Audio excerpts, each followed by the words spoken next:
ನಮಸ್ಕಾರ ರೀ ಎಲ್ಲರಿಗೂ. ಇವತ್ತು ಒಂದು ಭಾಳ ಮಸ್ತ್ ಆಗಿರುವಂತಹ ಚಟ್ನಿ ರೆಸಿಪಿ ರೀ. ಇಡ್ಲಿ ಮಾಡಿದಾಗ ಒಂದು ಚಟ್ನಿ ಮಾಡಿದ್ರಿ ಅಂತಂದ್ರೆ ಇಡ್ಲಿ ತಿನ್ನೋ ಮಜಾ 100% ಜಾಸ್ತಿ ಆಕೈತ್ರಿ. ಅಷ್ಟು ಮಸ್ತ್ ಆಗಿರುವಂತಹ ಒಂದು ಚಟ್ನಿ ರೆಸಿಪಿಯನ್ನು ತೋರಿಸ್ಕೊಡ್ತೀವಿ ರೀ.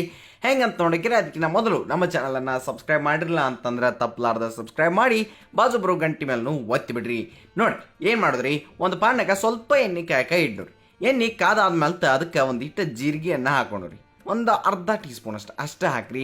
ಆಮೇಲೆ ಖಾರ ಕಡಿಮೆ ಇರುವಂತಹ ಹಸಿಮೆಣಸಿಕಾಯಿಗಳನ್ನ ಹಾಕಿರಿ. ನಿಮಗೆ ಎಷ್ಟು ಬೇಕೋ ನೋಡ್ಕೊಂಡು ಅಷ್ಟೇ ಹಾಕಿರಿ. ಇಟ್ಟ ಅಂತ ಹೇಳಂಗಿಲ್ಲ, ಖಾರ ಕಡಿಮೆ ಇರುವಂಥವು ಹಾಕಿರಿ. ಆಮೇಲೆ ಅವನ್ನ ಚಲೋ ತಂಗಿ ಎಣ್ಣೆ ಒಳಗನ ಸ್ವಲ್ಪ ಹುರಿರಿ. ಚಲೋ ತಂಗಿ ಸ್ವಲ್ಪ ಫ್ರೈ ಆಗ್ತಾವ್ರಿ. ಮುಂದಕ್ಕೆ ಏನು ಮಾಡಿರಿ, ಇದ್ರಾಗ ಒಂದಿಟ್ಟು ನಾವು ಶುಂಠಿಯನ್ನು ಹಾಕೋಣ. ಸಣ್ಣ ಕಟ್ ಮಾಡಿರಿ, ಶುಂಠಿ ಹಾಕಿ ಅದನ್ನು ಒಂದಿಟ್ಟು ತಿರುವಾಡ್ದಂಗೆ ಮಾಡಿರಿ.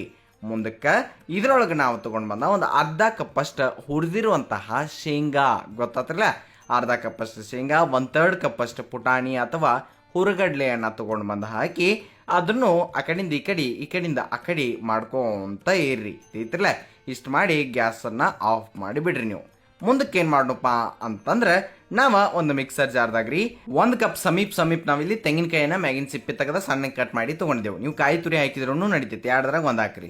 ಆಮೇಲೆ ಅದನ್ನು ಮಿಕ್ಸರ್ಗೆ ಹಾಕಿ ಗರ್ರ ಅಂತೇಳಿ ಅನ್ಸ್ಕೊಂಡು ಬರ್ರಿ. ಮುಂದಕ್ಕೆ ಮತ್ತೇನಿರ್ತೈತಿಲ್ಲ ಅದನ್ನೆಲ್ಲ ಸೇರಿಸೋನು. ಈಗ ಬರೀ ತೆಂಗಿನಕಾಯಿ ಅಷ್ಟೇ ನಾವು ಮಿಕ್ಸರ್ಗೆ ಹಾಕೊಂಡು ಬಂದೆವು. ಮುಂದಕ್ಕೆ ಅದ್ರಾಗ ನಾವು ಈ ಹುರುಗಡ್ಲೆ, ಆಮೇಲೆ ಶೇಂಗಾ, ಮೆಣಸಿಕಾಯಿ, ಶುಂಠಿ ಏನಿರ್ತಿರಲ್ಲ ಅದನ್ನೆಲ್ಲ ಹಾಕಿ ಅದ್ರಾಗ ಸ್ವಲ್ಪ ಹುಣಸೆಹಣ್ಣನ್ನು ನಾವು ಸೇರಿಸೋನು. ಇಷ್ಟು ಸೇರಿಸಿದಾದ್ಮೇಲೆ ಅದಕ್ಕೊಂದು ರುಚಿಗೆ ತಕ್ಕಷ್ಟು ನೋಡಿಕೊಂಡು ಉಪ್ಪನ್ನು ಹಾಕಿ 1 ಕಪ್ ಸಮೀಪ ರೀ ಅಷ್ಟು ನೀರನ್ನು ಹಾಕಿ ಆಮೇಲೆ ಬೇಕಾದ್ರೆ ಮುಂದಕ್ಕೆ ಹಾಕೊಂಡು ಈಗ ಮೊದಲಿಗೆ ಹಂಗೆ ರುಬ್ಬೋಣ ರೀ. ತಿಳಿತಿರಲ್ಲ, ಗರ್ರ ಅಂಥೇಳಿ ನೀವು ಅನ್ಸ್ಕೊಂಡು ಬರಾಕತ್ತಿದ್ರೆ ನಡಬಾರ್ಕೊಮ್ಮೆ ಮತ್ತೊಂದು ಕಪ್ ಅಷ್ಟು ನೀರನ್ನು ಹಾಕಿ ಒಂದು ಮಿಕ್ಸ್ ಮಾಡಿದಂಗೆ ಮಾಡಿರಿ. ಮಿಕ್ಸ್ ಮಾಡಿ ನೀವು ಇನ್ನೊಮ್ಮೆ ಇದನ್ನು ಚಲೋ ನಂಗಿನ ರುಬ್ಬ್ರಿ. ತಿಳಿತಿರಲ್ಲ, ಈ ಒಂದು ಚಟ್ನಿ ಭಾಳ ಭಾರಿ ಆಕೈತ್ರಿ. ಕರೆ ಹೇಳತ್ತೀನಿ ನಾನು ನಿಮಗೆ. ಇದನ್ನು ನೀವು ಗಟ್ಟಿ ಚಟ್ನಿನೂ ಮಾಡ್ಕೊಳ್ಬೋದು ರೀ. ನೋಡಿರಿ, ಇದಕ್ಕೆ ಲಾಸ್ಟಿಗೆ ಒಂದಿಟ್ಟು ಕೊತ್ತಂಬರಿ ಸೊಪ್ಪನ್ನು ಹಾಕಿ ಒಂದು 2 ಸಲ ಉಲ್ಟಾ ಗರ್ರ ಅನಿಸ್ರಿ. ಅಷ್ಟು ಆದ್ಮೇಲೆ ತೊಗೊಂಡು ಬರ್ರಿ. ಇಷ್ಟ ಆದ್ರೆ ಮತ್ತೇನು ಇಲ್ರಿ, ಮುಗಿದೋತು.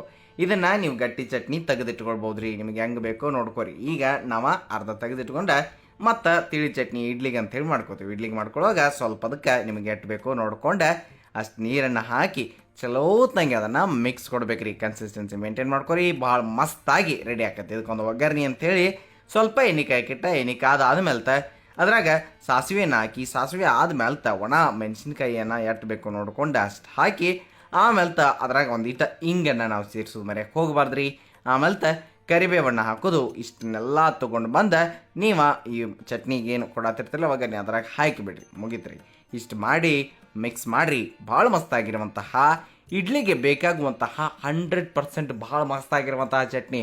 ಒಮ್ಮೆ ನೀವು ಟ್ರೈ ಮಾಡಿದ್ರಿ ಅಂತಂದ್ರೆ ಮತ್ತೆ ಇದನ್ನ ಮಾಡ್ಕೊತೀರಿ. ಅಷ್ಟು ಮಸ್ತಾಗಿ ಮಾಡಿರುವಂತಹ ಚಟ್ನಿ ರೀ. ನಿಮಗೆ ಇದೇ ಹೇಳ್ದಂಗೆ ಗಟ್ಟಿ ಚಟ್ನಿನೂ ನೀವು ತೆಗೆದಿಟ್ಕೊಳ್ಬೋದು ರೀ.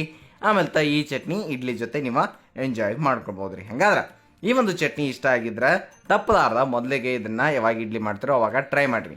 ಈ ರೀತಿ ಇನ್ಸ್ಟಂಟಾಗಿ ಮಾಡುವಂತಹ ದಿಢೀರ್ ಇಡ್ಲಿಯನ್ನು ನಾವು ಈಗಾಗಲೇ ನಮ್ಮ ಚಾನಲ್ದಾಗ ಅಪ್ಲೋಡ್ ಮಾಡಿದ್ದೀವಿ.